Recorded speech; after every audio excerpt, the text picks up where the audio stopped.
Boa tarde, pessoal. Bem-vindos a mais uma atividade aqui do Núcleo pela Saúde Bahia Compartilhada. Então, nossas duas convidadas, né, além da presença da área técnica, é Karina Dantas e Rosinei Alves de Souza. Karina Dantas, ela é fisioterapeuta e especialista em neonatologia pela Universidade Estadual da Bahia, também especialista em saúde pública. Nós fazemos só a leitura de um mini currículo, mas quando vocês começarem as apresentações, por gentileza, fiquem à vontade para trazer mais informações que vocês acharem pertinente. E Rosinei Alves de Souza, ela é assistente social e ela é especialista em psicologia conjugal e também em abordagem sistêmica individual de família e de casais. Então, na fala de vocês, como eu acabei de dizer, vocês podem trazer mais alguma informação, né, que vocês queiram acrescentar, porque a gente faz realmente a leitura de um mini currículo. E antes de passar a palavra para a fisioterapeuta Karina, lembrando que as perguntas e considerações vocês podem ir colocando no chat à medida que a atividade for sendo apresentada. E as dúvidas, né, que vocês tenham também, obviamente. E as respostas após a apresentação das duas convidadas de hoje à tarde. E lembrando que a declaração de participação vocês receberão pelo e-mail que vocês informaram quando realizaram a inscrição. Nós não passamos uma lista, né, de frequência agora. Vocês receberão no e-mail de vocês, tá bom? Então, eu passo a palavra agora. O pessoal, antes de passar a palavra para as nossas convidadas, o pessoal da área técnica quer fazer alguma fala ou quer deixar para o final? Sônia e Simone, deixa para o final? Então, tá bom. Então, eu passo a palavra para Karina Dantas Silva Cardeiro. É com você, Karina. Boa tarde a todos, né? Assim, quero agradecer e assim pedir desculpas, né, por essa questão, mas a gente está agora em dezembro já fechando o ano, então a gente teve em novembro, né, o mês roxo, né, da prematuridade, e aí a gente quer agora com vocês traçar uma linha de cuidado dessa criança. Então, a nossa proposta aqui é estar convidando o Rose, né, para estar conversando com a gente sobre a questão do fluxo. E antes da fala dela, eu queria dar uma fala introdutória para a gente ter uma dimensão, a gente como profissional de saúde, como profissional em si, dessa linha de cuidado, como é que caminha e deve se caminhar essa criança, tá? Então, vou fazer um breve início, mas antes disso, assim, Karina Dantas, fisioterapeuta, vou fazer assim uma autodescrição. Eu sou mulher parda, cabelo curto, cacheado, uso óculos, né? Não sou tartaruga, estou com a blusa rosa de gola, tá? E aí a gente agora vai dar início à nossa apresentação.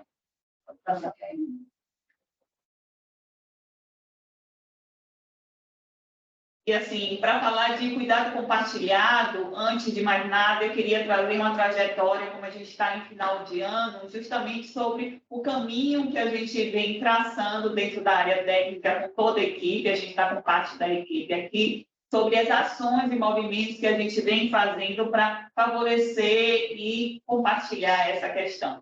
Então, um ponto importante foi a gente fez um movimento, o movimento já existia, mas assim, dentro da prematuridade, a gente construiu um fórum, né, piloto da prematuridade em foco 2021, Rose até participou, onde a gente tinha como proposta ter aí os 3 setores, atenção primária, atenção hospitalar e o centro especializado de reabilitação.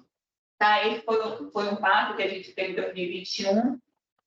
Seguindo isso, a gente, como cuidado a essa criança, né, de risco, né, a gente fala da prematura com deficiência, com apoio da OPA, 21 e 22, a gente conseguiu organizar um curso de qualificação dos profissionais da atenção primária para o cuidado da criança com deficiência. Então, a gente vem aí tentando desenvolver e compartilhar, né, sair dessas ilhas dentro desse todo seguro. E dentro dessas ações, pode passar por ele.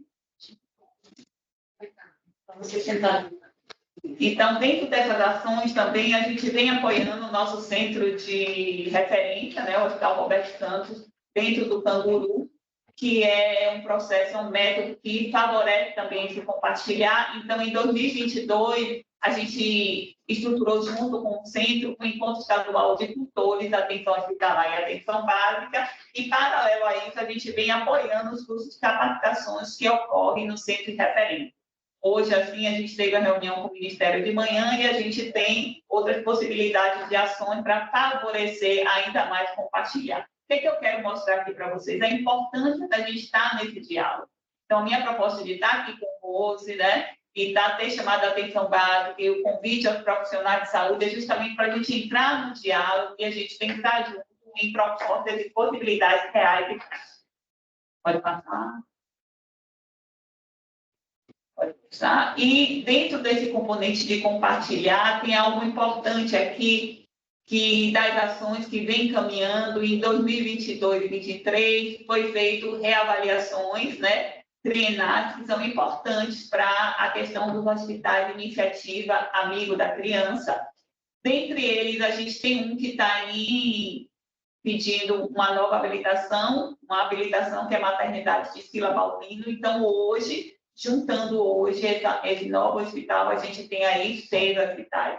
Qual é a nossa proposta? Que a gente possa expandir esses hospitais amigos da criança. É de grande valor para a gente conseguir um diálogo mais amplo com toda a equipe, né? Quando eu falo equipe de saúde, eu falo equipe de educação, eu estou falando de proposta intersetorial também, tá? Mas a questão do IAC é uma questão que a gente vem movimentando, é uma questão importante para os hospitais que estão aí, tanto é que a área técnica fez agora, encaminhou um e-mail, processo sobre autoavaliação para os hospitais que se dispõem a fazer parte, a entrar nessa pré-avaliação, é algo importante e de muito válido para o Estado da Bahia. Pode passar. E nessa linha de ações, junto com a Escola Estadual de Saúde Pública, no curso de Saúde Pública, a gente elaborou, junto com a Fernanda fez parte da área técnica de pessoa com deficiência, sobre um projeto de intervenção, um projeto piloto que a gente desenvolveu com base nas ações anteriores de qualificação do cuidado compartilhado da criança prematura e ou de baixo peso na rede de atenção à saúde da cidade de Salvador. Então, essa foi uma proposta que surgiu juntamente, então, assim, a gente falando de área técnica, né, da criança, a gente também tem algo importante como parceria, a área técnica da pessoa com deficiência. Então, a gente tem atores importantes que caminham junto com a gente. Pode passar. Porque a nossa grande questão é a gente conseguir parcerias e sair dessa questão de ilha. Então, para entender um pouquinho o que a gente pensa de linha de cuidado, de fluxo, de pessoas, de atores nessa ação, eu queria trazer um pouquinho sobre esse projeto de intervenção, que pode ser um leque para trabalho nas maternidades, né, para a equipe. Então, ele se baseia justamente na PNAIF, que é a nossa política, né? É uma portaria número 1130, de agosto de 2015, que reconhece essa criança como prioridade. E nessa questão é importante que ela engloba ações direcionadas ao cuidado humanizado e qualificado à gestação, ao parto, nascimento, ao recém-nascido, incluindo os prematuros e as crianças de risco. A grande questão que aqui eu quero abrir e trazer para vocês para uma reflexão é sobre a questão da política. Em termos de uma política a ser formulada, existem vários caminhos, né? É algo bem complexo. Então, inicialmente, a gente tem essa formulação dessa política, mas tem uma outra questão importante que tem que andar junto e casar, justamente a implementação dessa política, que é justamente, muitas vezes, onde está os nossos entraves. Então, na realidade, essa implementação ela tem influências múltiplas. Então, para pensar em implementar de forma real e prática essas políticas, a gente tem que pensar que território é esse? Quais são esses profissionais? Quem são esses gestores? Então, a gente precisa pensar de forma conjunta, falar e pensar em política, pensar em 2 pontos importantes. Como profissional, que a gente tem que pensar é a formulação de uma política e a sua real implementação. Então, eu queria hoje, a gente como área, a gente está em dezembro de 2023, trazer esse novo patamar, essa nova escada, porque, assim, de ponto de vista técnico, do ponto de vista científico e evidente, a gente tem um arsenal fantástico.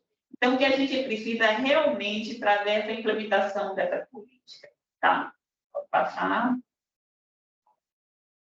Dentro desse contexto, então, como a gente fala de implementação de forma prática, a gente precisa entender o cuidado como algo ampliado. Então, pensar no cuidado de forma ampliada, que vai para intersetorial de saúde, principalmente em parceria com a comunicação, a gente tem que pensar que está relacionado com a construção de teias de relações, produzidas pelos trabalhadores de diferentes pontos de atenção da rede. Então, na realidade, para a gente pensar esse cuidado, a gente tem que pensar no cuidado mais ampliado, pensar nele e pensar também, tentar expandir sobre a questão de atenção hospitalar especializada, atenção primária, sem especializada em reabilitação. A gente precisa encontrar formas, a gente precisa pensar junto, abrir esse diálogo para que a gente possa ter comunicação, para que a nossa criança ela possa transitar nos meios e setores que ela necessita. Tá? Pode passar. E, desse ponto de vista, eu queria trazer para vocês um outro diálogo, uma outra observação para ficar com vocês, para a gente refletir sobre o que é rede. Se a gente for pensar do ponto de vista teórico, né, estrutural, a gente sabe que a rede são arranjos organizativos de ações e serviços de saúde de diferentes entidades tecnológicas integradas por meio de um sistema de apoio. A gente precisa, para ter essa rede, a gente precisa de apoio técnico, logístico, de gestão. E buscam garantir a integralidade do cuidado. Então, hoje, quando a gente fala de cuidado, a gente está falando, então, de cuidado integral. E para ter um cuidado integral, a gente precisa de apoio técnico, logístico e gestão. Então, assim, a gente não pode caminhar sozinho, a gente precisa caminhar com todos, muitos atores. Nessa questão, a gente pode entender que a gente considera as redes instituídas e também a gente tem o que a gente, muitas vezes, acontece na prática. Que eu queria trazer ao que a gente, como profissional, eu me coloco como profissional de saúde aqui, de redes vivas. O que realmente acontece com nossa mãe, o que acontece com essa criança, o que acontece com essa família. Então, a gente pode falar, então, das redes vivas, né? Onde o usuário produz e protagoniza de forma singular os acontecimentos do seu processo de cuidado. Então, muitas vezes, ele precisa transitar, muitas vezes ele acaba transitando sozinho nessa rede, e é essa discussão que a gente tem que amadurecer também. Tá? E, como eu já falei, precisa desse trânsito, que é justamente isso que é o cuidado compartilhado com ações integradas. Nessa perspectiva, a gente tem um método Canguru. O método Canguru, hoje, ele é uma política, tá? Que faz parte hoje da Qualinel, e é uma das referências estratégicas para o cuidado do recém-nascido, um cuidado com qualidade técnica humana.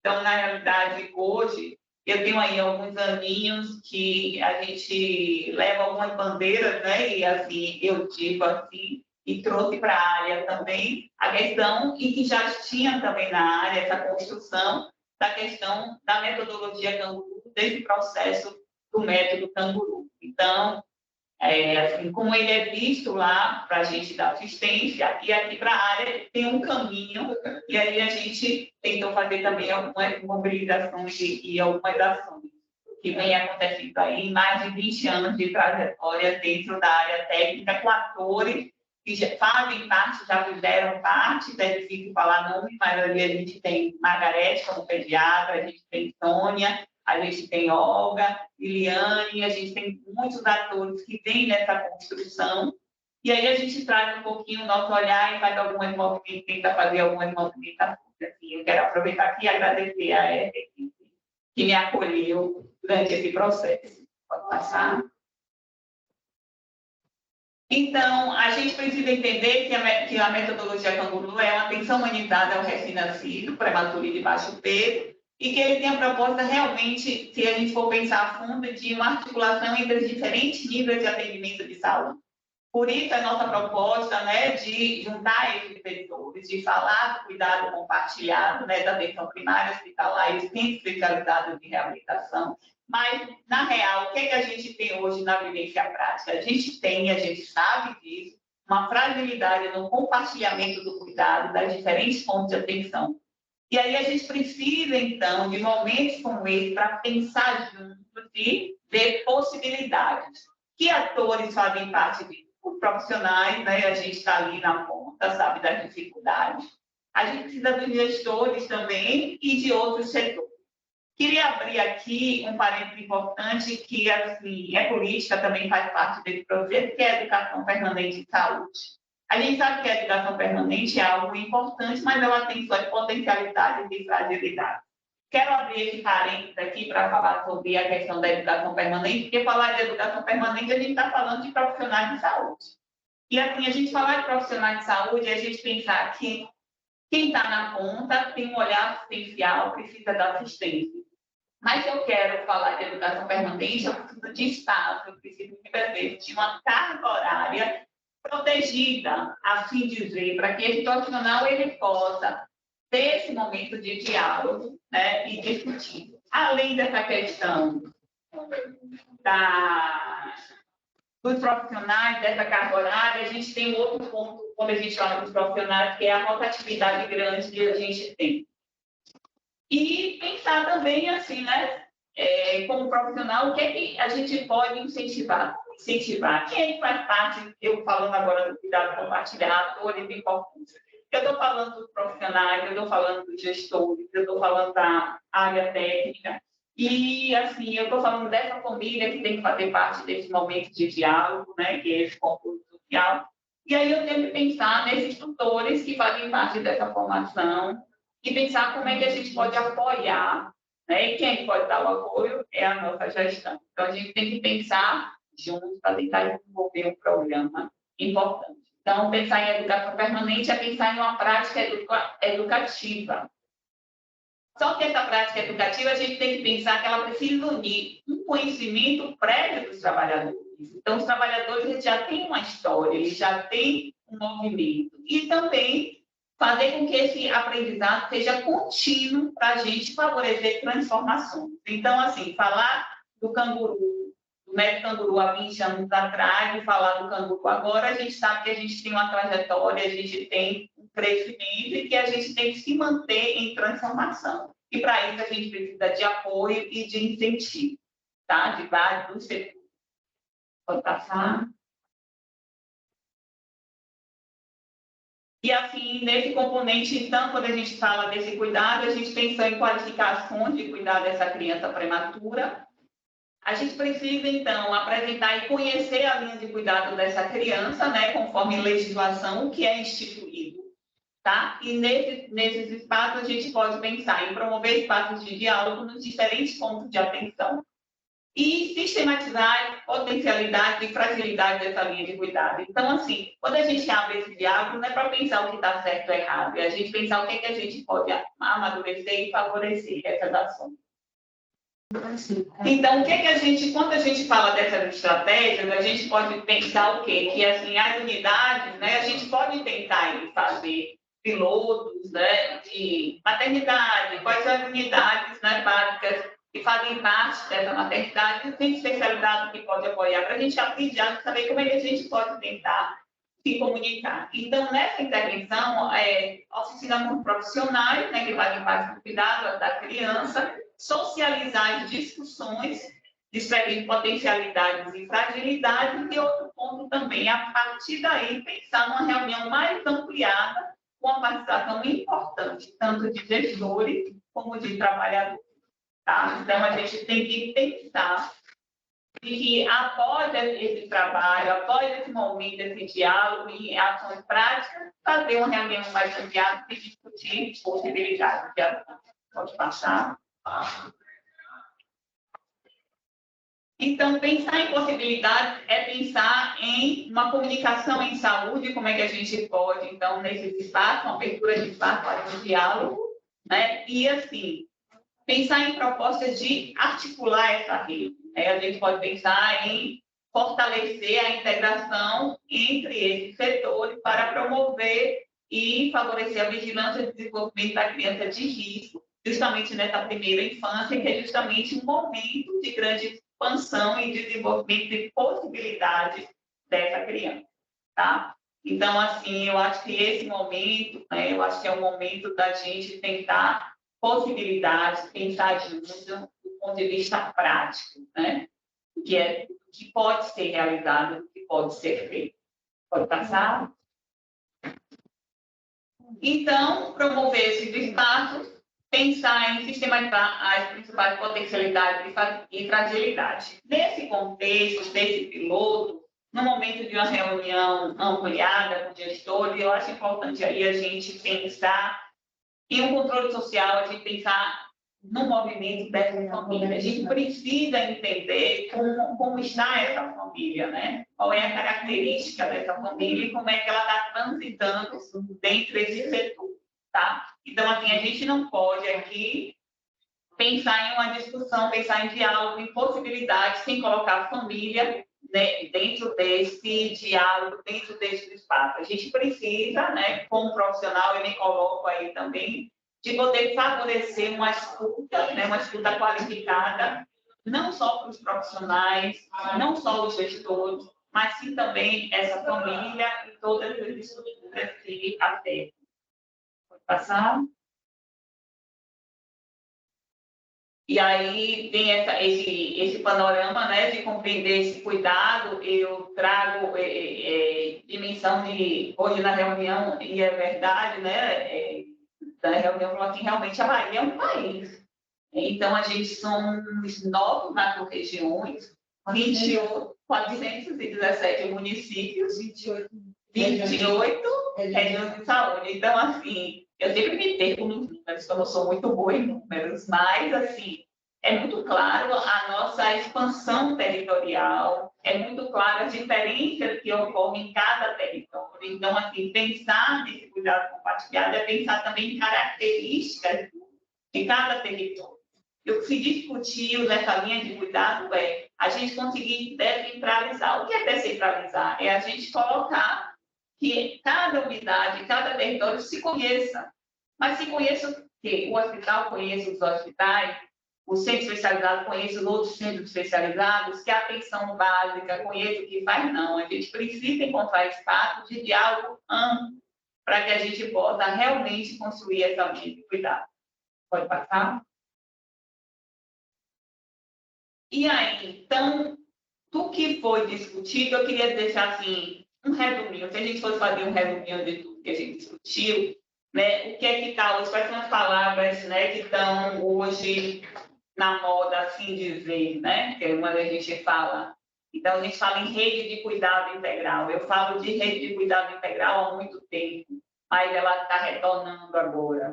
Já tem um bom tempo que eu falo de modelo biopsicossocial, de teoria do sistema dinâmico, que eu tenho que ter um indivíduo não só como uma estrutura física, ela é uma estrutura social, cultural, né? E muitos outros, e ancestral, então ela tem muita coisa em um modelo mais amplo.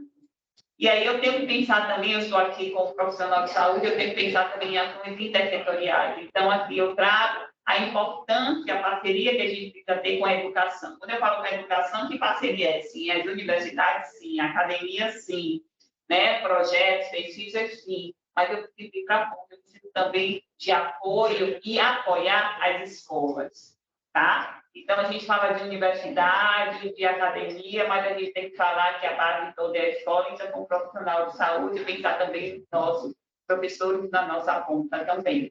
E aí a gente precisa fortalecer essa comunicação, saber como é que eu posso adentrar na escola, como é que essa escola pode conhecer um pouquinho a questão da saúde, tá? A gente não pode viver mais essas ilhas separadas. Então, a gente está num momento de tanta globalização que a gente realmente tem que globalizar. Quando eu chamo globalizar, eu estou tentando trazer uma globalização mais humana. Então, é assim dizer, né? Como falava a minha avó. Então, é humano cuidando de humanos, né? A gente tem toda a tecnologia, todo o suporte medicamentoso, todo o suporte técnico, mas a gente precisa fazer um resgate humano o mais breve e urgente possível. tá? Essa é minha leitura, estou aqui, desculpe, dando uma leitura particular, não deveria. Mas vamos lá. Então, falar de educação permanente é falar de quê? Sensibilizar e qualificar o quê? Né? A quem? Aos profissionais, às famílias, aos não profissionais da saúde, né, que fazem parte dessa estrutura, de toda essa mecânica, não é só o profissional de saúde que faz parte da saúde, tá? E pensar nessa integração e articulação dos pontos de atenção à rede. Rose, eu já estou quase passando para você, viu? Então, tenho 2 minutinhos. E como fisioterapeuta, eu queria abrir aqui algo que eu botei em destaque, que eu queria deixar aí para reflexão nossa, né, de profissional de saúde em particular, que é, como profissional, como terapia, eu acho importante a gente pensar que a gente precisa recomendar, quando a gente estiver na assistência, recomendar o cuidado. E não uma técnica ou terapia específica. A técnica e terapia específica deixa para o profissional que vai receber essa criança, que talvez não é a técnica na concepção que a gente pode pensar em saúde, eu trazendo para a fisioterapia, é parte do processo. A gente tem que ampliar e pensar em um cuidado integral, que vai além da técnica, eu trago isso para a questão da fisioterapia, e eu acho que o nosso grande desafio, e o Ministério trouxe algumas movimentações, e está falando sobre construir ambientes que pensem para articulação de rede, que eu acho que o momento é esse, né, da gente ter esse amadurecimento de pensar como fazer essa articulação de rede, né? O próprio Ministério está tentando desenvolver ações direcionadas especificamente para a questão da articulação de rede, e eu estou aqui torcendo para que isso seja o mais breve possível, tá? Então, nesse ponto, eu queria trazer essas questões, né? Esse tripé aí, essa tríade, que é atenção hospitalar, primária, assistência especializada e reabilitação, pensando que existe um indivíduo aí, que é essa família, e que em volta dele existe uma comunidade, existe uma sociedade, toda uma questão, né, mais ampla. Pode passar? E falando de realidade, de caminhos, e assim, com um profissional de saúde, da assistência também, e hoje com um olhar um pouco mais macro, mas eu não deixo de ter esse olhar micro, de também esse olhar de uma mãe, é um textozinho que essa é uma paciente, ela liberou, né? Ela se disponibilizou, ela escreveu, assim dizer, um diário de bordo, né? Desde o nascimento de sua filha até a trajetória. Eu quero trazer isso, resumindo, que existe essa possibilidade de a gente fazer essa linha de continuidade. Mas se a gente perceber essa linha de continuidade para essa mãe específica, foi uma linha que a gente pode ter chamado uma linha, que eu chamei de uma linha de rede viva. O que é uma rede viva? De relações. Ela liga para um, liga para outro, vê a instituição, alguém indica. Então, assim, foi uma linha que ela construiu, que deveria ser institucionalizada, mas acabou sendo o que a gente chama, quem quiser depois dar uma lidinha sobre rede viva, que é bem interessante, que aí ela traz a história dela, né? Traz a história da gravidez, o nascimento, cada passo a passo. Vou trazer alguns trechos rápidos só para a gente mergulhar um pouco nessa questão humana, que eu acho também importante. É uma história de superação a falar de uma mãe. Olá, me chamo Clepe e vou escrever um pouquinho sobre a melhor parte de minha vida. No começo tudo ia tranquilo, no fim do mês as complicações começaram, meus pés e pernas doíam muito e estavam visivelmente inchados. Fui ao médico, me informou que eu deveria procurar uma maternidade o mais rápido possível. Então, olha a fala dela, eu deveria procurar a maternidade o mais rápido possível. Ela foi procurar, ela foi atrás. Então, pegando 530, com 26 semanas, 1 centímetro, nasceu o meu maior presente. Quando a vi, meu coração encheu de alegria e esperança, os dias foram passando e todos os dias eu estava lá. Eu chorava por não ter muito o que fazer. Ela achava que não estava fazendo muito. Quem fazia era o profissional que a me cuidava de Ive. Vivia naquela situação impotente, sendo a minha única contribuição, minha presença e um pouco de meu leite. Olha só, aleitamento materno entrou, educação permanente. estímulo. Com o passar dos dias, ela foi ganhando peso, ia para o colo da mamãe todos os dias. Um dia, após o almoço, ao olhar para ela, vi que estava pálida. E os médicos me informaram que ela precisava de transfusão. Olha a comunicação. Quando eu achava que estava tudo bem, eis que parece uma hérnia inguinal. Pode passar. Os dias que passavam, finalmente iria para casa. E o melhor, com a minha filha. Aí, minha ficha caiu. Estávamos começando outra trajetória. E aí a gente tem o que aí? A continuidade desse cuidado, né? Só que agora em casa. E aí ela está com quem? Os meses foram passando e mesmo ela um pouco maior, se sufocava. Então, ela tinha a consequência sequela da prematuridade. A noite toda eu acordava para averiguar se ela estava respirando, pois estava com o nariz entupido, pois estava sempre com o nariz entupido. Começando as sessões de fisioterapia, outras sessões, consultas médicas, pediatras, com terapia ocupacional. A cada semana, a minha princesinha respondia melhor aos estímulos. A cada semana, ela me surpreendia. Os dias foram passando e todas as crianças começaram a andar. Comecei a ficar preocupada, pois achava que a minha filha não caminharia. Ela, enfim, perdeu o medo e começou a caminhar. Isso, até chegar a esse caminhar, ela passou por todo o processo e por vários lugares, que aí o texto é muito grande, eu só trouxe alguns pontos. O tempo passa e a cada dia ela fica mais linda e esperta. A cada dia uma nova descoberta.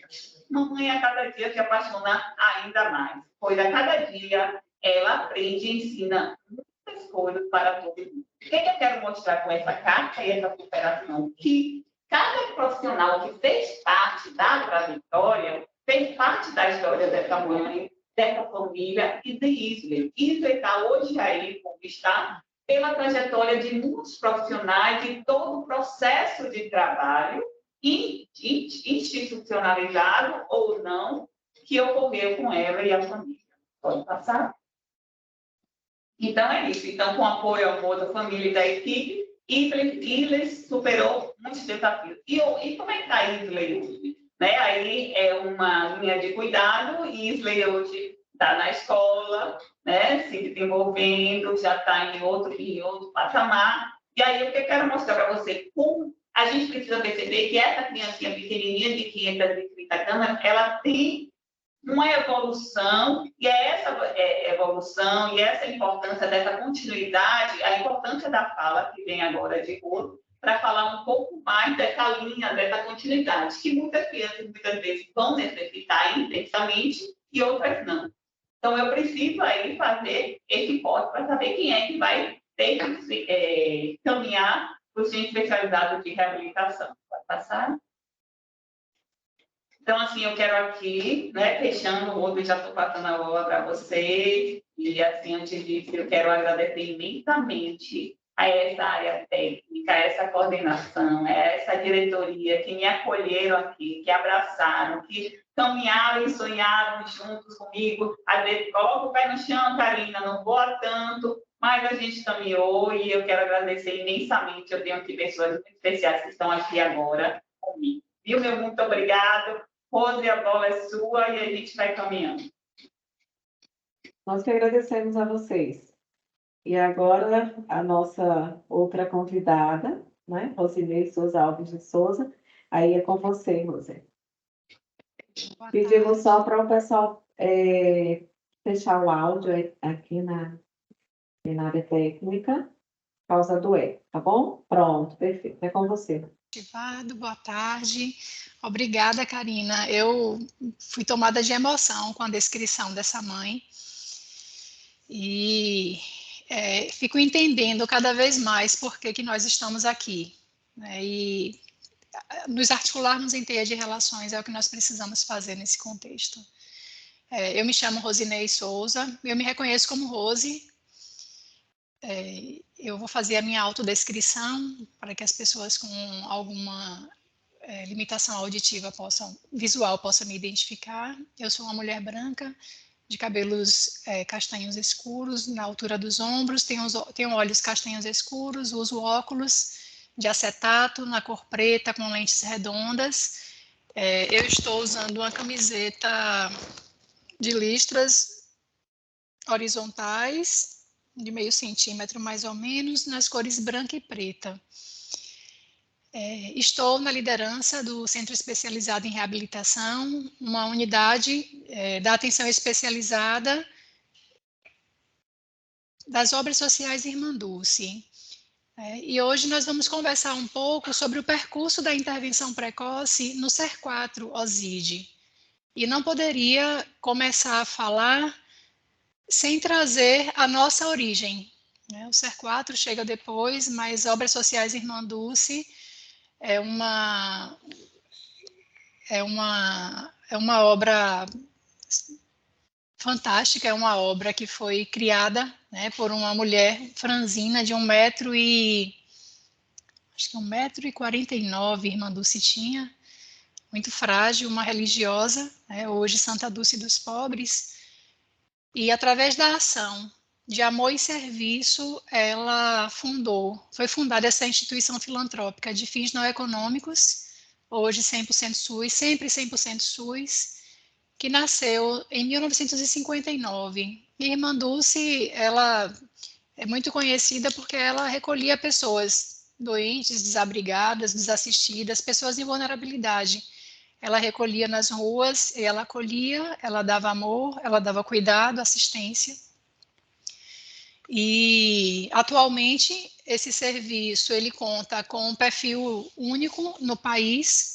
São 21 núcleos de atendimentos que prestam assistência à população nas áreas de saúde, assistência social, pesquisa científica, ensino em saúde, educação e na preservação e difusão da história da sua fundadora.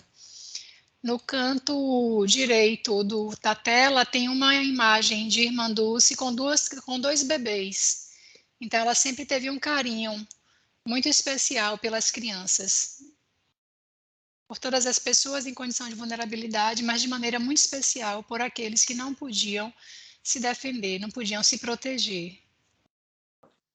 Ok, abri o meu áudio. A nossa missão é de amar e servir ao próximo, especialmente aos mais pobres, oferecendo atendimento gratuito na saúde, educação, ação social e assistência espiritual, né, promovendo a dignidade humana segundo os valores de Santa Dulce dos Pobres. E aí eu fiquei, Karina, aqui. Você foi falando e eu fui fazendo a conexão, né, e me dando conta do porquê que nós precisamos estar juntos aqui nesse momento. Porque precisa ser do nosso compromisso articular essa teia de relações. E para que as teias de relações elas se articulem e elas aconteçam com o sentido da sua essência, nós precisamos estar envolvidos nesses valores humanitários, como você trouxe aí. A instituição Obras Sociais Irmã Dulce, ela se ampara em valores como o amor, ágape, perseverança, empatia e acolhimento, a humildade, confiança, o não julgamento, a essência do feminino, a criatividade, fé, compaixão, gratidão, simplicidade e paz. E aí eu digo para vocês, é único poder fazer parte dessa história. É único poder estar a serviço desse legado de amor que alcança vidas e que transforma vidas também. E a atenção à pessoa com deficiência nas Obras Sociais Irmã Dulce, ela surge quando Irmã Dulce começou a acolher os doentes e abandonados nas ruas. Ela nem imaginava que tudo isso aconteceria, que hoje, né, essa instituição seria essa potência, porque ela só queria cuidar. E cuidando, invadindo casas, invadindo os Arcos do Bonfim. Em 1949, nasce o Hospital Santo Antônio, através da invasão de um galinheiro. Então, a Irmã Dulce, ela invadiu o galinheiro do convento onde ela morava para colocar os doentes, e ali nasce o hospital. Eu acho que esse é o único hospital no mundo que tem essa peculiaridade de nascer a partir de um galinheiro. E as pessoas, elas iam sendo acolhidas nas enfermarias do hospital, tudo misturado, eram homens, mulheres, crianças, adultos. Quando, em 1993, foi construído o Centro de Reabilitação e Prevenção de Deficiências, porque já se entendia, Irmã Dulce já entendia que ali, naquele hospital, com todo mundo junto e misturado, tinham pessoas que precisavam de cuidados específicos e precisavam estar, né, de uma forma melhor organizada para receberem a assistência adequada. Então, o Centro de Reabilitação, ou então CRPD, ele nasce para abrigar pessoas institucionalizadas que tinham vínculos familiares e sociais fragilizados e rompidos. Então, era cultural daquela época. A irmã Dulce, ela era uma mulher à frente do tempo. E era cultural o abandono, né? As famílias abandonavam, a polícia entregava para a irmã Dulce, os juizados de menores entregava, as famílias entregavam para a irmã Dulce e ela fazia o que ninguém conseguia fazer e o que as políticas públicas naquele tempo não davam conta de cuidar. Então, ela acolhia e cuidava. Quando, em 96, foi esse centro de reabilitação, já pensando na prevenção do abandono, já pensando na prevenção, na ruptura com aquela lógica de abrigamento, abandono e abrigamento, já pensando nisso, foi criado o ambulatório do Centro de Reabilitação, do CRPD. E esse ambulatório foi pensado essencialmente para acolher crianças com atraso no desenvolvimento, naquela época, ou risco de agravamento das limitações neuropsicomotoras. Então, nascia ali, em 1996, nas obras sociais Irmã Dulce, o ambulatório de estimulação precoce e de atendimento a pessoas com deficiências múltiplas e graves. Geralmente, muitas pessoas recusadas por outras instituições devido aos prognósticos reservados. Então, em 2009, foi implantado o ambulatório de saúde auditiva e implante coclear para pessoas com perda auditiva, na realização de avaliação e diagnóstico, na concessão de aparelhos auditivos, de amplificação sonora individual e as cirurgias de implante coclear, que hoje acontecem bilateral e por prótese ancorada no osso. E em 2013, após visita do Ministério da Saúde, o ambulatório de reabilitação das obras sociais Irmã Dulce, do então CRPD, foi convidado ao credenciamento enquanto Centro Especializado em Reabilitação, CER4. Passamos então a atender pessoas com deficiência física, intelectual, auditiva e visual entre 0 e 130 anos em regime ambulatorial. O CER4, atualmente, ele funciona de segunda a sexta-feira, das 7 às 19 horas, e em duas estruturas físicas distintas. Na Avenida Dendezeiros do Bonfim, número 161 Roma, ali no Complexo Roma, com a Unidade de Saúde Auditiva, e na Avenida Tamburugi, número 88, aqui em Patamares, onde acontecem as atividades de reabilitação física, intelectual, visual, incluindo a intervenção precoce. O CER4, ou Centros Especializados em Reabilitação, eles nascem a partir do marco regulatório das portarias 793 e 835, de 2012, são portarias que instituem a rede de cuidados à pessoa com deficiência e os incentivos para o componente de atenção especializada para a rede de cuidados no SUS e os instrutivos de reabilitação auditiva, física, intelectual e visual. Aqui no canto da tela, à direita está a capa, a figura da capa do instrutivo de reabilitação, que foi atualizado em 2020. E tudo isso, né, a rede de cuidados da pessoa com deficiência, os centros especializados em reabilitação, eles nascem do Plano Nacional Viver Sem Limite. O Viver Sem Limite, ele foi criado por uma ação interministerial de 15 ministérios em 2011, com o objetivo de colocar em prática, de fazer valer a Convenção dos Direitos da Pessoa com Deficiência. Esse plano, ele nasce com 4 eixos de acesso à educação, inclusão social, atenção à saúde e acessibilidade, e acaba de ser reformulado. Então, nós temos o mais recente Plano Nacional Viver Sem Limite, do ano de 2023, agora no mês de novembro ele foi publicado. Ele permanece com 4 eixos, agora voltados para a gestão e participação social, o enfrentamento ao capacitismo e à violência, acessibilidade e tecnologia assistiva, a promoção do direito à educação, à assistência social e à saúde e de outros direitos econômicos, sociais, culturais e ambientais.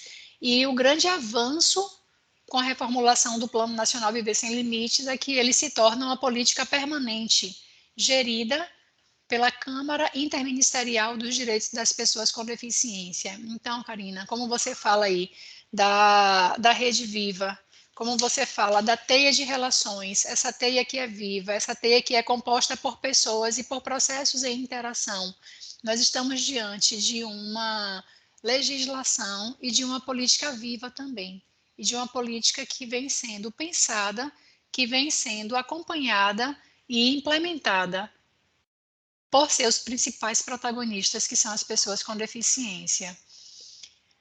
E o cuidado compartilhado, a integralidade do cuidado, ela é essência, ela é um dos eixos, um dos pilares na rede de cuidados da pessoa com deficiência, essa rede que compõe a oferta de órteses, próteses, meios auxiliares de locomoção, ações de prevenção e identificação precoce de deficiências, a produção e oferta de informações sobre os direitos das pessoas, que regula e organiza as demandas e os fluxos assistenciais da rede de cuidados da pessoa com deficiência, que prevê ações de reabilitação auditiva, física, intelectual, visual, ostomia e múltiplas deficiências, que monitora e avalia a qualidade dos serviços e a resolutividade da atenção à saúde, e que prevê a reabilitação e a reinserção das pessoas com deficiência por meio do acesso ao trabalho, à renda e à moradia.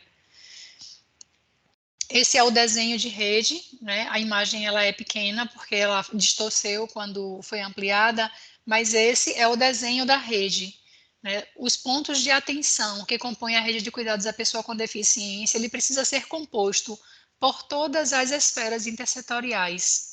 Então, ele precisa ser composto por todas as políticas, né? Precisa estar composto e articulado entre a escola, entre o esporte, cultura, lazer, a saúde, a educação, a assistência social, o lugar da pessoa com deficiência, ele é em todos os eixos, em todos os campos, não apenas na atenção à saúde. E tudo isso amparado à luz da Lei Brasileira de Inclusão, que é uma lei de junho de 2015, a lei número 13.146, que diz que a pessoa com deficiência é aquela que tem impedimento de longo prazo de natureza física, mental, intelectual ou sensorial, o qual, em interação com uma ou mais barreiras, pode obstruir a sua participação plena e efetiva na sociedade, em igualdade de condições com as demais pessoas. Então, nós temos aqui um avanço, uma transição, né? Um rompimento com a lógica biomédica e um novo olhar, uma ampliação do olhar, digamos assim, em que se conceitua que o impedimento corporal associado ou somado a barreiras socioambientais vai ocasionar em uma participação social deficitária, e esse é o novo a lógica da deficiência, né? São, antes de tudo, pessoas, somos, antes de tudo, pessoas, e é nessa relação entre a nossa condição, né, e a deficiência, ela é uma condição de cada pessoa, é uma característica inerente a cada pessoa associada a barreiras socioambientais, e aí essa soma deficitária que vai gerar essa lógica do cuidado. E a Lei Brasileira de Inclusão, ela é criada à luz do modelo social da deficiência, que é esse modelo à luz dos aspectos biopsicossociais, que você bem traz na sua fala, e esse modelo, ele traz a lógica das barreiras, né? Barreiras que são limites e o que impeçam a participação social da pessoa com deficiência. E aí nós conhecemos já as barreiras urbanísticas, arquitetônicas, nos transportes, nas comunicações, na informação, na tecnologia, mas o que eu trago à luz aqui em nossa reflexão é sobre as barreiras atitudinais. que são as atitudes ou comportamentos que impedem ou prejudicam a participação social da pessoa com deficiência em igualdade de condições e em oportunidades com as demais pessoas. Então, o quanto que nós, profissionais da saúde, profissionais da educação, o quanto que nós, profissionais de uma rede de cuidados, seja ela de qual esfera for, o quanto nós também podemos nos constituir enquanto barreiras, principalmente quando nós imaginamos que nós podemos decidir, que nós podemos definir as demandas de uma pessoa com deficiência, sem considerar que ela e o seu familiar e a sua rede são os principais protagonistas. Então, pensando nessa lógica das barreiras, da barreira atitudinal, eu trago logo aqui uma reflexão e uma orientação, que é o fale certo, né? Então, como que eu devo me referir a uma pessoa com deficiência? Pelo nome dela. Todas as pessoas têm nome e têm uma identidade. E a pessoa com deficiência, ela é uma pessoa com deficiência, ela não é uma pessoa com necessidades especiais, ela não é um portador de deficiência, porque nós portamos um documento, nós portamos algum item que pode deixar de ser portado, né? Ela não é deficiente, e a palavra deficiente, ele remete à incapacidade, ele tem uma conotação negativa, que define a pessoa apenas por uma de suas características e por uma característica deficitária. Então, nós precisamos pensar que nós estamos diante de pessoas com deficiência, e é isso, essa é a forma. E nós precisamos quebrar esse tabu. E principalmente de nos referirmos à pessoa com deficiência diretamente. E tudo isso, a ação dos centros especializados em reabilitação, ela traz como eixo norteador a Classificação Internacional de Funcionalidade e Capacidade de Saúde, que é a CIF. Ela vai nos convidar a olhar e pensar as demandas a partir da análise das funções e estruturas do corpo, que é a dimensão funcional e estrutural de todas as pessoas, à luz da atividade e participação, aquilo que esse corpo é capaz de realizar, que esta pessoa é capaz de realizar, os aspectos da funcionalidade, que são individual e social, e que englobam as áreas vitais, né, as atividades básicas do cotidiano, as interações sociais, as interpessoais e de trabalho, e o contexto. Então, o contexto em cada um vive para realizar suas atividades, entre os quais estão incluídos os fatores ambientais que têm impacto sobre todos os demais componentes. Então, eu preciso pensar quem é esta pessoa, eu preciso conhecer quem é esta pessoa, qual é a condição, o seu potencial ou a sua limitação para atividade e participação dentro do contexto em que ela está inserido. E daí nós podemos ser barreiras e ou facilitadores, os contextos podem ser barreiras ou facilitadores, os serviços também podem ser barreiras e ou facilitadores. E se os serviços eles não caminham articulados, certamente estamos concorrendo para serviços barreiras. A CIF, ela complementa a CID-10, elas são igualmente importantes, porque a CID-10 vai dizer o diagnóstico, e isso norteia as possibilidades de intervenção, mas o diagnóstico sozinho, ele não pode ser, ele não pode definir as pessoas, ele não pode definir a condição de vida desse sujeito. Ele diz o diagnóstico e a CID-10 vai dizer o que é que esta pessoa com este diagnóstico consegue ou pode conseguir realizar e participar dentro do seu contexto de vida. E aí é nessa lógica que nós precisamos pensar a articulação das nossas ações, a articulação intersetorial, né, do nosso cuidado, do compartilhamento do nosso cuidado. Todas as ações dentro de um centro especializado em reabilitação, elas precisam ser elaboradas a partir do projeto terapêutico singular, que é um PTS. O PTS ele é um instrumento que vai nortear esse cuidado, ele é um instrumento que vai pensar em um sujeito individual ou coletivo, que vai pensar em estratégias para necessidades singulares de cada sujeito. Então, ainda que nós tenhamos, por exemplo, duas pessoas, duas crianças ou dois bebês, né, e eles têm o mesmo diagnóstico, eles são gêmeos, mas cada um tem uma personalidade. Cada um precisa ser cuidado a partir da sua característica peculiar própria, da sua impressão digital, digamos assim. O PTS ele prevê a abordagem interprofissional, ele prevê que condutas terapêuticas sejam programadas de forma articulada. Então, é o físio junto com o fono, junto com o psicólogo, junto com o assistente social, junto com o pedagogo. Esse sujeito ele não pode mais ser visto em caixinhas separadas por especialidade. Nós precisamos considerar o impacto da deficiência sobre a funcionalidade, mas nós precisamos, acima de tudo, antes de tudo, considerar as expectativas e desejos da própria pessoa e ou da sua família.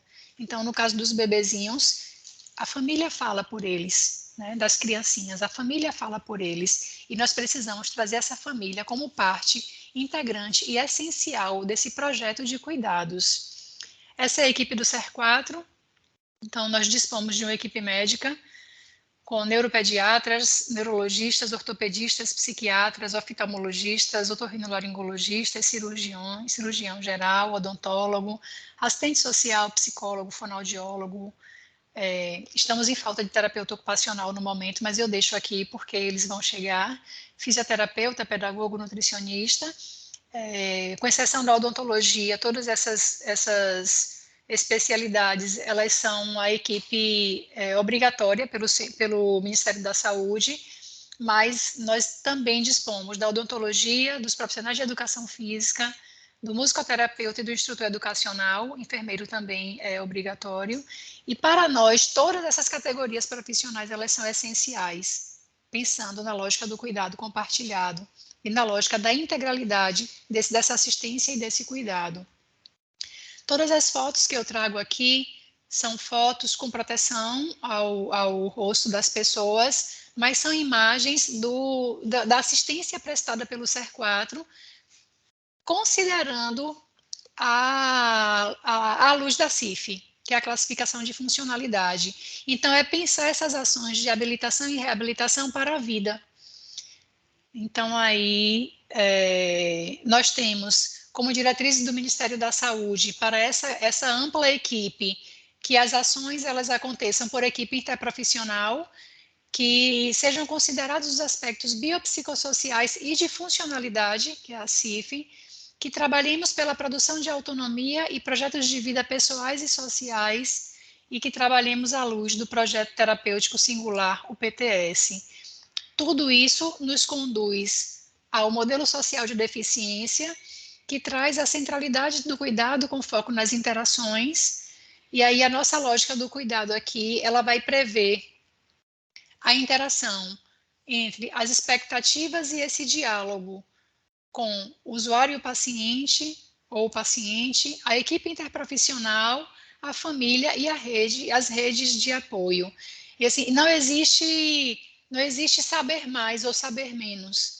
Nós partimos da lógica de que somos especialistas diante de especialistas. Então, se nós profissionais, aqui falo pela área de saúde, mas se nós, profissionais da saúde, detemos o conhecimento, né, das técnicas de intervenção, das teorias, das estratégias técnicas de cuidado, especializadas de cuidado, nós precisamos considerar que nós estamos atentos dos especialistas sobre si mesmo. Então, de nada vai valer a minha técnica se eu não consigo vincular com essa família para que esse cuidado seja compartilhado e que ele seja resolutivo. Então, a centralidade do cuidado com foco nas interações, ela prevê uma relação entre especialistas. E aí eu chego no serviço de intervenção precoce aqui do SER4.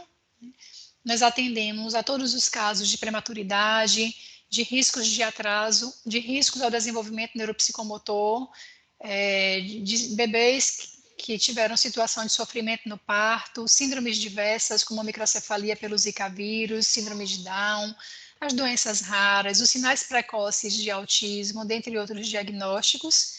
O nosso cenário atual é de cerca de 150 bebês e ou crianças entre 0 e 3 anos de idade que estão em acompanhamento neste momento.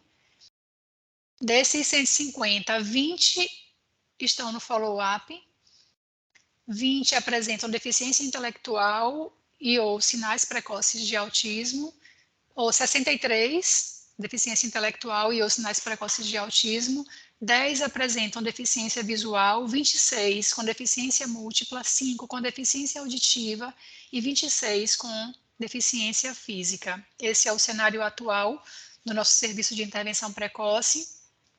Essa é a nossa equipe. Então, nós temos físios, fonos, psicólogos, pedagogos, musicoterapeutas, nutricionistas, assistentes sociais e enfermeiro, para além da equipe médica.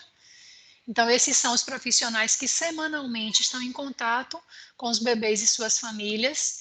Na imagem ao lado, consta um atendimento interprofissional, integrado com famílias e com os bebês, para estímulos sensoriais, vivências sensoriais, que são essenciais a esse primeiro ciclo de vida. E a nossa estratégia do cuidado, ela se distribui em ações de diagnóstico médico, atendimentos de follow-up, atendimentos interprofissionais individuais, e aí as especialidades elas vão se integrando de acordo com o PTS de cada usuário, de acordo com as necessidades singulares de cada criança, de cada bebê e sua família. Esses atendimentos interprofissionais também acontecem em grupo, porque não se faz reabilitação em 4 paredes. É na convivência que vamos trabalhar pela interação e pela inclusão social, e isso vai acontecer desde os primeiros momentos de vida. Essa atenção, ela também acontece através dos grupos de família. É preciso ressignificar as expectativas. É preciso que essas famílias, elas se sintam apoiadas, não apenas pela equipe multiprofissional, mas por seus pares. Nós trabalhamos também com orientação a creches e escolas, então o bebê, independente da sua condição, ele precisa estar em contato com a escola, essas escolas precisam estar preparadas, esses familiares precisam se sentir seguros e amparados para esse passo. Não é um desafio colocar uma criança, um bebezinho, uma criança tão pequena na escola. Imagina uma criança com alguma condição de deficiência. Para isso, além da orientação individualizada a creches e escolas sobre cada caso, nós também realizamos cursos práticos para professores, na ideia de instrumentalizar não só os professores, mas a comunidade escolar para o processo de educação inclusiva, né, pensando nos bebezinhos para essa iniciação da fase escolar. Nós também trabalhamos com atividades externas, praias, parques, espaços públicos e coletivos, porque reabilitação ela é para a vida, né? A integralidade do cuidado é para que a pessoa ela possa estar nos espaços onde ela escolha, onde ela queira estar. E nós precisamos, em muitas situações, atuar como mediadores, para que essa família ela compreenda, mas ela se encoraje e ela se instrumentalize de que o filho dela pode sim estar na praia, estar no parque, estar em uma atividade adaptada. Então, aí no canto direito da tela, nós temos atividades na praça, é uma praça que tem aqui na rua do SER4, e a ideia é que essas famílias possam estar na praça onde elas quiserem, principalmente no território onde elas moram, e logo após uma foto na praia. Foi uma atividade na semana passada, que o SER4 foi à praia. Nós levamos as nossas crianças e bebês à praia. Nós trabalhamos também com gerenciamento para alta, então esse bebê, ainda que ele alcance, né, os objetivos previstos no PTS, mas nós fazemos o gerenciamento dessa criança até os 3 anos de idade, ou até que essa situação de risco ela seja superada, e nós estamos também atuando com o gerenciamento de lista de espera, porque infelizmente essa é uma realidade que nós vivenciamos e que todos os serviços do SUS vivenciam. O nosso fluxo de admissão na intervenção precoce tem como porta de entrada a demanda espontânea presencial. Nós estamos nos organizando para aderir ao telesaúde, né, a admissão pelo telesaúde, mas até o momento nós estamos ainda com a demanda espontânea presencial, Essa é a documentação necessária para a confecção do cartão de registro OSIG, que é a certidão de nascimento, ou RG e CPF, o cartão SUS, o comprovante de residência e o melhor telefone para contato. Eles precisam se dirigir presencialmente até aqui, a unidade de Patamares, que fica na Avenida Tamburugi, número 88. No canto à direita nós temos uma foto da fachada. Ficamos vizinhos à Faculdade Unirb, entre a Faculdade Unirb e o Colégio Pan-Americano. E as nossas etapas de admissão são o grupo de orientação, que é o atendimento inicial, a avaliação médica com neurologista e ou psiquiatra e todas as demais especialidades de acordo com o perfil dessa criança. Após consulta com o serviço social, esse é um momento bem valioso porque a família passa pela avaliação médica e muitas vezes esquece de fazer perguntas ou não entende o que o médico falou ou está tomada de emoção e não consegue nem ouvir bem e compreender, né, principalmente diante de alguns diagnósticos como os sinais precoces de autismo. E na pós-consulta com o serviço social, que é realizado logo em seguida, esse momento de escuta. Esse momento de dizer, ok, o que vocês entenderam do que o médico orientou? E ali nós estamos para reforçar estas orientações, para realizar a ponte com o território onde essa família vive, para que ele esteja vinculado às ações, né, de saúde, de educação, de assistência do território onde essa família reside. Em seguida, são realizadas as discussões de caso clínico para elaboração do PTS, que é o Projeto Terapêutico Singular, e esse paciente ele vai para atendimento ou para a lista de espera. Nós temos alguns desafios importantes que estamos enfrentando hoje, que é a equipe restrita em número de profissionais por especialidade.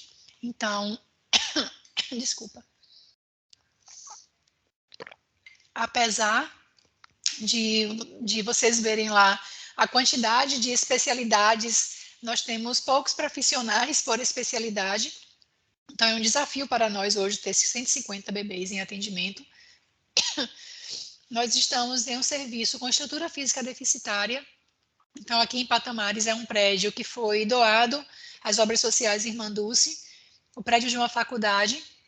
Nós estamos ainda aguardando, né, a captação de recurso, o apoio financeiro para a reforma desse prédio. Então, nós estamos ocupando os espaços de uma faculdade. Nós temos um excesso de demanda para a capacidade instalada, tanto a capacidade da equipe quanto os espaços físicos ocupados. Nós estamos com a ausência da categoria profissional de terapia ocupacional. E nós temos o grande desafio, que é o intervir a tempo. Na intervenção precoce, intervir a tempo significa intervir no momento oportuno, intervir dentro do prazo, intervir dentro da janela de oportunidade do desenvolvimento infantil. Então, eu acho que esse é um desafio grande de toda a rede, de todos os serviços que atendem. Hoje, nós contamos com uma realidade de lista de espera de 129 bebês e crianças entre 0 e 3 anos de idade. Desse número de 129, a maioria são crianças e bebês com sinais precoces de autismo.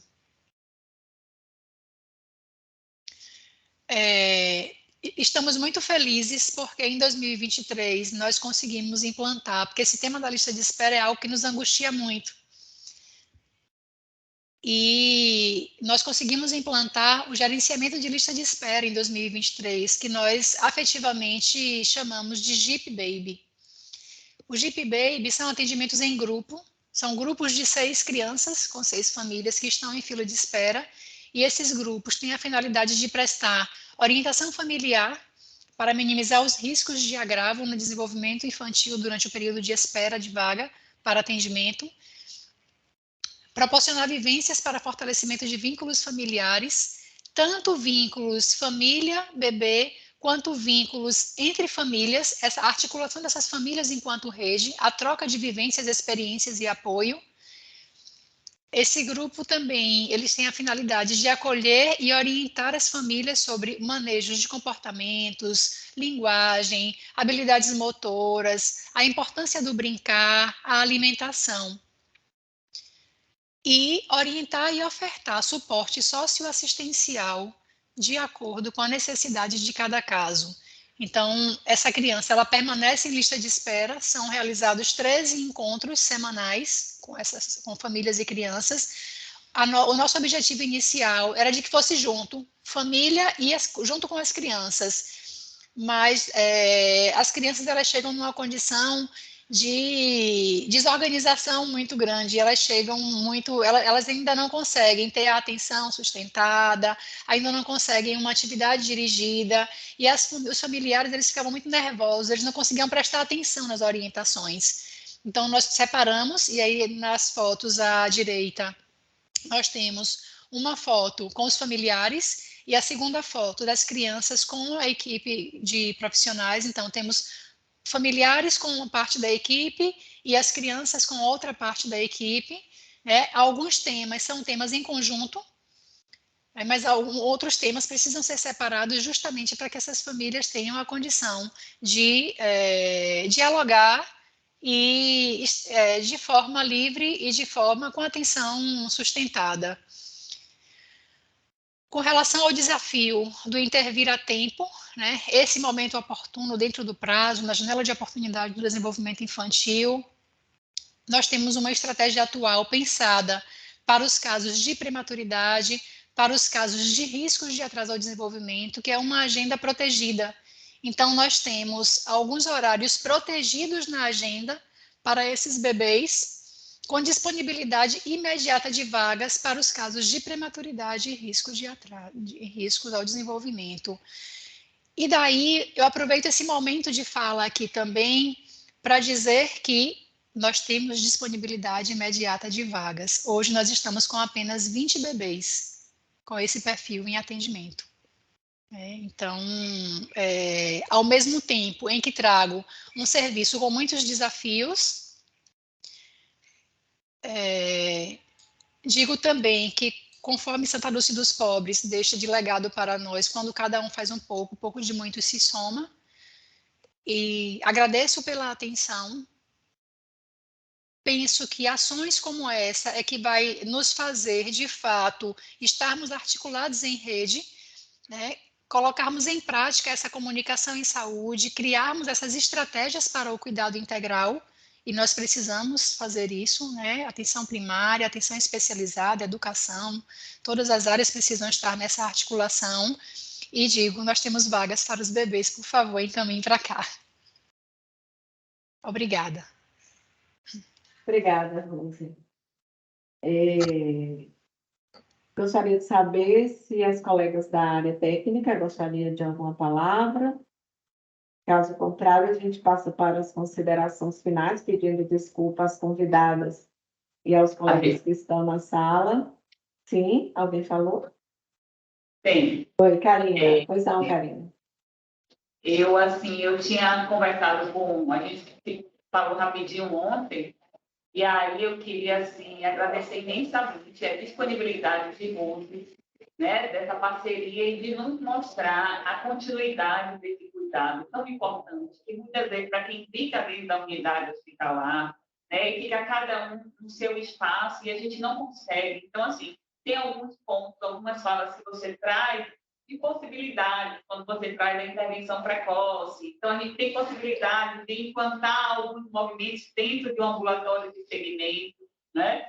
Como você falou, as atividades em grupo, evitar essa espera, né? Trabalhar com orientações, com equipe mais, né? Coesa, mais junta. Então, para mim, queria dar até um depoimento pessoal, que, minha história, toda essa minha provocação e todas essas minhas questões, é porque, na realidade, eu sou uma cria, direta e indiretamente, das obras sociais de Irmã Dulce há um bom tempo, né? Então, é algo que eu trago, né, na minha assistência prática e na minha vida pessoal. Então, para mim, como eu falo, é humanos cuidando de humanos. Então, eu acho que é um ponto importante trazer as obras sociais, trazer a fala, né, do C4 aqui, do Estado da Bahia, para as possibilidades futuras de escutar essa fala, é de grande ganho para todos nós. Aí eu queria também que Soninha finalizar o quadro. Como Karina fala, né, agradecer muito, Rose, a sua fala, assim, do trabalho com tanto compromisso, né, para resgatar a saúde dessas crianças. Então, assim, receba o nosso abraço e o nosso reconhecimento desse trabalho de excelência, viu? Tenho certeza. E muito obrigada por você ter nos concedido seu tempo com tão linda abordagem, viu? E eu quero agradecer também o pessoal da Telesaúde, Teleeducação, que são parceiros nossos, né? Esses programas que acontecem não dependem de nós nem de vocês, né? Acontece, mas que bom que foi retomado e foi brilhante a fala de Rose e a conclusão. E, de pronto, agradecer a Karina, que é uma pessoa muito especial para a gente, é da nossa área, e assim, ela veio da assistência, então ela trouxe um olhar de lá da ponta para a gestão. E ela conseguiu trabalhar aqui dentro da gestão, que a gente olhasse para a ponta e começasse a despertar esse compartilhamento. Então, Karen, muito obrigada, viu, pela sua contribuição. E você sabe que você é do nosso coração, tá bom? Um beijo, Deus abençoe a todos, assim, muito felizes, e a Deise é contigo. E agora é com Rose. Passo para as considerações finais e agradeço também a vocês. Eu quero agradecer a área técnica nossa da pessoa com deficiência, que são grandes parceiros, que acreditam e que caminham conosco lado a lado, numa parceria de muita confiança, de muito respeito e de muita propositividade. Então, eu quero agradecer. Quero agradecer a vocês por essa ponte. Nós precisamos dessa articulação, nós precisamos ir aonde a necessidade está. Nós precisamos romper essa lógica de que os serviços, eles caminham sozinhos. Obras Sociais Irmã Dulce, ela é um exemplo dessa teia viva, porque dentro dela tem educação, saúde, tem atendimento ao alcoolista, à criança, à pessoa com câncer, pesquisa, população em situação de vulnerabilidade, mas isso precisa ser para fora. Então, nós já temos a régua e o compasso, porque Santa Dulce, ela deixa para nós a régua e o compasso da intersetorialidade desse caminho em conjunto. E nós estamos disponíveis. Agradeço a Adeilda pela atenção, pela paciência. Você é uma alma muito paciente, muito bom poder estar aqui junto com você. Karina, muito obrigada. Estamos aqui quantas vezes for preciso. Assim, eu falo Karina, gente, porque é esse vínculo e essa caminhada de muito tempo. Mas contem conosco também para o que for preciso e nos ajudem, divulguem, por favor. Encaminhem esses bebezinhos prematuros para cá, porque eles continuam nascendo. Eles continuam chegando, mas eles não estão chegando em tempo hábil, e nós precisamos que eles cheguem em tempo hábil, nós precisamos intervir a tempo, e existe uma agenda protegida para isso, né? Então, nos ajudem, por favor, vamos compartilhar aí, né? Vamos ser luz onde quer que nós estejamos, nos ajudem. Obrigada. Fechou com chave de ouro, não foi, meninas?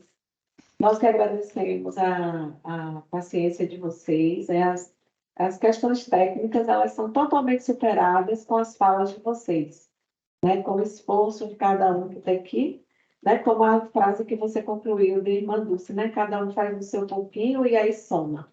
Então, eu agradeço a vocês, a gente aqui do Telesaúde, da Teleeducação, a gente está à disposição, Rose, as colegas da área técnica, né? Querendo trazer uma outra, falar da temática, trazer outras temáticas, nós estamos aqui abertos para recebê-los, tá bom? Durante todo o ano. Então, um abraço aí, Simone, Karina, Sônia, e um abraço para vocês. Obrigada.